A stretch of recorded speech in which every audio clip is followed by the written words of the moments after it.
Oi, para quem não me conhece, meu nome é Felipe. Bom, no primeiro vídeo do meu canal, eu falei sobre o dia que Jesus nasceu, né?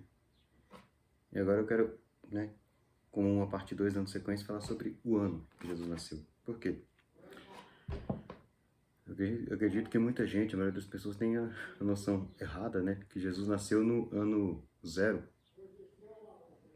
da era cristã.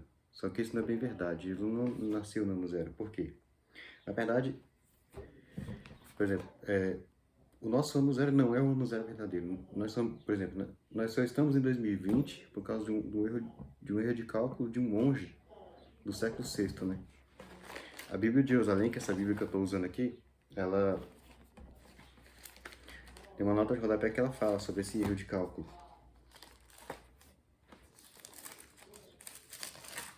Que é referente a Lucas 3:1. Né? É uma nota referente a Lucas capítulo 3, versículo 1. Tá aqui na página 1792, na nota C, que vai dizer o seguinte: a era cristã, fixada por Dionísio Pequeno, no século VI, resulta de se ter tomado estritamente o número de 30 anos, os 29 anos completos de Jesus, descontados do ano 782 de Roma, que é o 15º ano de Tibério, indicaram o ano 753 para início de nossa era. O que aconteceu? O Dionísio, ele usou os registros que tinha na época, né, dos reinados dos imperadores, e as informações que São Lucas nos dá. Antes da história se dividir em antes de Cristo e depois de Cristo, aí, cara, havia vários sistemas de contagem, de referência para contagem de anos, né? Mas um dos mais usados era a data da fundação de Roma. Então, é muito comum se dividir a história antes de Roma, antes da fundação de Roma e depois da fundação de Roma, né? Então, Dionísio tomou os registros que se tinham dos reinados dos imperadores tendo como referencial a fundação de Roma. E os dados de Lucas, né? Lucas informa em Lucas 3:1, né, que João Batista iniciou a sua pregação, né? Jesus também se iniciou a sua pregação nesse mesmo ano, no ano 15º do reinado do imperador Tibério, né? E depois no versículo 23 do mesmo capítulo, Lucas 3:23, diz que, né, ao iniciar o ministério, Jesus tinha mais ou menos 30 anos, né? Então, Dionísio usou essas informações. E o erro dele não foi um erro de cálculo, foi um erro, assim, de interpretação. Ele interpretou errado a informação de Lucas 3:23, né? Ele tomou os 30 anos que Lucas fala como exatos. Lucas fala que Jesus tinha mais ou menos 30 anos, e ele tomou isso como exato. Só que mais ou menos 30 não é 30 anos exatos, né? Então ele usou 30, considerando que Jesus tinha 30 anos quando começou o ministério. Então ele pegou o 15º ano de Tibério, que segundo os registros seria o ano 782 depois da fundação de Roma. Aí considerou 29 anos completos de Jesus, né, que ele estava indo para 30, e calculou o ano 753, que foi estabelecido como 753 da fundação da cidade de Roma, que foi estabelecido como o ano zero da nossa era, o nosso ano zero. Muito tempo, na época ninguém percebeu que ele tinha feito cálculo errado, né? Isso levou séculos para perceber. Né? Foi só agora, recentemente, no século XIX, XX, XXI, com o avanço da arqueologia, da história, que se descobriu que o cálculo estava errado. E como é que se descobriu? Simples. Descobriu-se que Herodes morreu antes de Cristo. E os evangelhos de Mateus e Lucas informam que Herodes, o Grande, né, o que mandou matar os meninos, reinava quando Jesus nasceu. Jesus nasceu no reinado dele. Então, se Herodes morreu antes de Cristo, Jesus tem nascido antes de Cristo, antes do nosso ano zero. E quando foi exatamente que Jesus nasceu? Bom, em primeiro lugar, a gente tem que ter em mente que não dá para saber com 100% de certeza quando foi. Por quê? Porque a gente não tem informações precisas para isso. Primeiro, não tem nenhum registro histórico do tempo de Jesus, do ano que fala aí, do ano que ele nasceu. E segundo, né, não tem nenhum registro também. A gente também não tem nenhum registro, por exemplo, da idade exata que Jesus tinha quando começou o ministério, ou da idade exata que ele tinha quando morreu. Não temos essas informações. A gente também, por exemplo, também a data da morte de Herodes que a gente tem, né, que temos hoje, também não é uma data universalmente aceita, né? A data mais aceita é o ano 4 a.C., que é o que a maioria dos historiadores aceitam, mas também não é consenso unânime, né? Então, ou seja, também não tem nem 100% de certeza de quando foi que Herodes morreu. Então não dá para ter 100% de certeza quando Jesus nasceu, né? Até por isso que ninguém nunca pensou em mudar, né, o nosso ano zero. Bom, outra coisa, né? Dá pra gente estimar, né? Quando foi mais ou menos, eu vou dar aqui uma estimativa, mas antes eu vou deixar claro que o que eu vou colocar aqui é a minha opinião, né? É o que eu acho mais provável, é a minha opinião. Como eu disse, a data, não dá para saber a data exata que Jesus nasceu, então, ou seja, o ano zero, não dá para saber com 100% certeza. O que eu vou colocar aqui não é 100% certeza, muito menos um dogma da Igreja Católica. Então, é a minha opinião e ninguém está obrigado a concordar comigo. Mas, como a gente pode estimar? Bom, considerando que Herodes morreu em 4 a.C., se a gente souber a idade que Jesus tinha nessa época, a gente sabe que dá para estimar em que ano ele nasceu. Bom, por volta do ano 400 depois de Cristo, né, teve um historiador cristão chamado Sulpício Severo. Ele escreveu uma obra chamada História Sacra, né? E no livro 2, capítulo 27 dessa obra, ele nos dá a seguinte informação, né? Ele coloca assim: Herodes reinou 4 anos após o nascimento do Senhor, pois todo o seu reinado compreende 37 anos, né? Ou seja, Herodes, Sulpício Severo diz que, segundo esse historiador, Herodes reinou mais 4 anos depois que Jesus nasceu. Isso significa que Jesus tinha 4 anos de idade quando Herodes morreu. Então, se Herodes morreu em 4 antes de Cristo, Jesus tinha 4 anos. Então, fazendo as contas, daqui Jesus teria nascido em 8 antes de Cristo, né? Há outros indícios disso? Sim, mas indícios, nenhuma certeza, né? Por exemplo, se a gente vir aqui no Evangelho de São Mateus, vai nos dizer, Mateus capítulo 2, versículo 7. Então Herodes mandou chamar secretamente os magos e procurou certificar-se com eles a respeito do tempo em que a estrela tinha aparecido. Então os magos informaram a Herodes o tempo que a estrela, o tempo que fazia da primeira aparição da estrela, né? E com base nesse tempo é que Herodes mandou matar os meninos recém-nascidos, os meninos, os bebês, né? Quando quis matar Jesus. E tá aqui, né? Mateus 2,16. Então Herodes, percebendo que foi enganado pelos magos, ficou enfurecido e mandou matar em Belém, em todo o seu ministério, em todo o seu território, todos os meninos de 2 anos para baixo, conforme o tempo de que havia se certificado com os magos. Então ele mandou matar os meninos de 2 anos de idade para baixo, de acordo com o tempo da aparição da estrela que os magos informaram. Bom, se a estrela apareceu quando Jesus nasceu, então Jesus tinha cerca de 2 anos de idade, já tinha 2 anos de idade nessa época, né?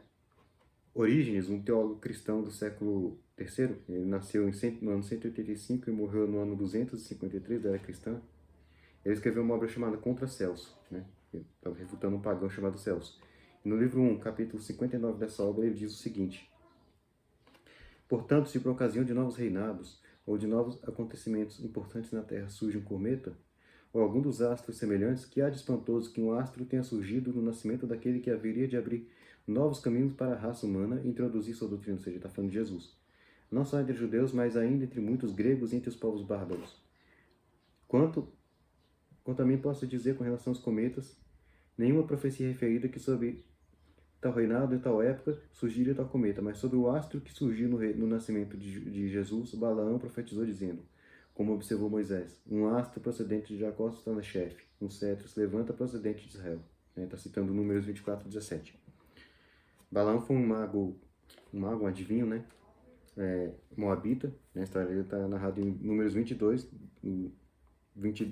Números 22 até o capítulo 24, né?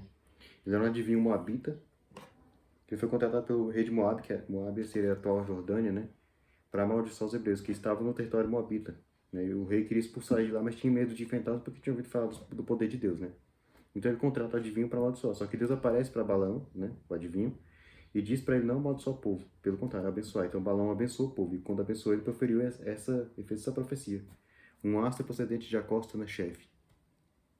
Um cetro se levanta procedente de Israel. Então, a profecia diz que com o surgimento da estrela surge um cetro, um rei. Ou seja, a estrela marca o nascimento do rei Jesus. Então, se a estrela apareceu quando Jesus nasceu. E foi quando, 2 anos depois da aparição da estrela, Herodes mandou matar os meninos, então Jesus tinha 2 anos de idade nessa época. Né? E o que acontece? Agora falta saber o tempo transcorrido, né? Desde a fuga para o Egito até a morte de Herodes. Vai para o livro do Apocalipse de São João, capítulo 12. Vou ler aqui do versículo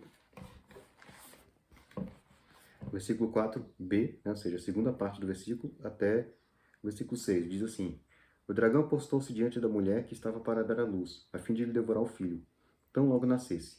Ela deu à luz um filho, um varão que regerá todas as nações com cetro de ferro. Seu filho, porém, foi arrebatado para junto de Deus e de seu trono, e a mulher fugiu para o deserto, onde Deus lhe havia preparado um lugar em que fosse alimentada por 1260 dias. Então João fala da mulher que dá à luz um filho que vai reger as nações com cetro de ferro, ou seja, o filho é Jesus, a mulher é Maria. Não vou entrar em detalhes aqui sobre a mulher ser Maria, né, que é a mulher do Apocalipse 12, mas para quem quiser, né, entender isso com mais detalhes, tem um artigo muito bom, né, do site Apologistas Católicos, que é um site de apologética católica, inclusive, por sinal, um site muito bom, né, para quem quer conhecer mais sobre a doutrina da igreja e tudo mais. E o artigo se chama Quem é a mulher de Apocalipse 12? Esse artigo explica muito bem toda a relação desse texto com o Evangelho de João e mostrando que é Maria, né? Eu vou deixar o link na descrição do vídeo para quem quiser ler. Bom, o dragão se posta diante da mulher, esperando ela dar a luz para devorar o menino. Então, estamos falando de o dragão que é o próprio Satanás, é o próprio demônio. Estamos falando de uma situação em que o diabo atentou contra a vida de Jesus quando ele ainda era um bebê. Que situação seria essa? O massacre dos inocentes, quando ela mandou matar os meninos. E por causa disso, logo depois João disse que a mulher fugiu para o deserto. Ora, Maria, sabemos que ela fugiu para um deserto para salvar Jesus. Ela com São José, né, eles levaram Jesus para o Egito. O Egito é um país desértico. Então dá para ver aqui uma referência à fuga para o Egito, né? Então, se é uma referência à fuga para o Egito, então a gente pode dizer que esse tempo, 1260 dias, seria o tempo que eles ficaram no Egito. É claro que muita coisa no Apocalipse é simbólico, né? Por exemplo, no capítulo 7, quando João fala dos 144 mil que serão salvos, logo depois ele vai dizer que é um número que ninguém podia contar. Então, ou seja, um número simbólico. Mas aqui não diz nada que indica que é simbólico. 1260 dias. Se a gente for entender isso como dias de 24 horas, como nós entendemos, isso seria 3 anos e meio, mais ou menos. Só que não é bem assim. São João era um hebreu, então ele escreveu a segunda cultura hebraica, né? Para um hebreu, um dia não é 24 horas. Um hebreu do primeiro século, né? Um dia é 12 horas, né? A gente pode ver, por exemplo, no Evangelho de São João, no capítulo 11,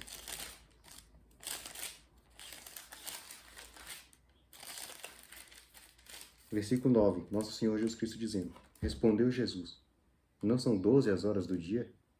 Se alguém caminha durante o dia, não tropeça, porque vê a luz deste mundo. Não são 12 as horas do dia. Então, o judeu daquela época, um dia era um período de 12 horas, né? Ou seja, por quê? Porque para o judeu, ele contava o dia como sendo o período do nascer ao pôr do sol. Então, quando João fala em dia aqui, dias aqui é dias, período de 12 horas. Tanto que o termo que João usa no grego é o termo émera. Eu não sei se é assim que se pronuncia. Eu também não sei nada de grego. Então, eu consultei o dicionário, né, a Concordância de Strong, que é um dicionário mais conhecido de grego hebraico-bíblico. E segundo, né, olhando no grego 2250, da Concordância de Strong, a gente vê que esse termo que é traduzido como dia, né, o termo émera, literalmente significa o período do nascer ao pôr do sol, né? Então, João está falando, ou seja, de um período de 12 horas, né? Inclusive, eu vou deixar aqui na descrição um link, né? Para quem quiser ver a concordância de Strong e o texto grego. Bom, então, 1260 dias de 12 horas, fazendo as contas, equivale a 630 períodos, né? Dias de 24 horas.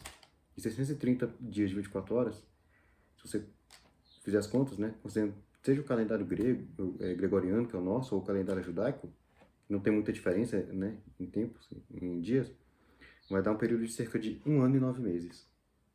Então você pega esse 1 ano e 9 meses, aí considerando o tempo da viagem de ida, considerando que a Sagrada Família só partiu do Egito, de volta para Israel depois que Herodes morreu, então a gente pode tranquilamente falar que foi uns 2 anos mais ou menos o período transcorrido desde a fuga para o Egito e a morte de Herodes. Então, Jesus tinha 2 anos quando fugiu para o Egito. E mais 2 anos da fuga para o Egito até a morte de Herodes, Jesus tinha 4 anos quando Herodes morreu. Herodes morreu 4 antes de Cristo, então Jesus tinha 4 anos, 4 anos antes disso, 8 antes de Cristo. Seria, a meu ver, a data mais provável. Claro, como eu disse, volto a dizer, ninguém é obrigado a concordar com essa data, né? Isso aqui não é 100% certeza e muito menos é um dogma da Igreja Católica, né? É a minha opinião. Bom, era isso que eu queria falar, né? Se você gostou desse vídeo, deixe seu like, se inscreve no canal se você não é inscrito e aperte o sininho para receber as notificações dos vídeos e até a próxima. Tchau.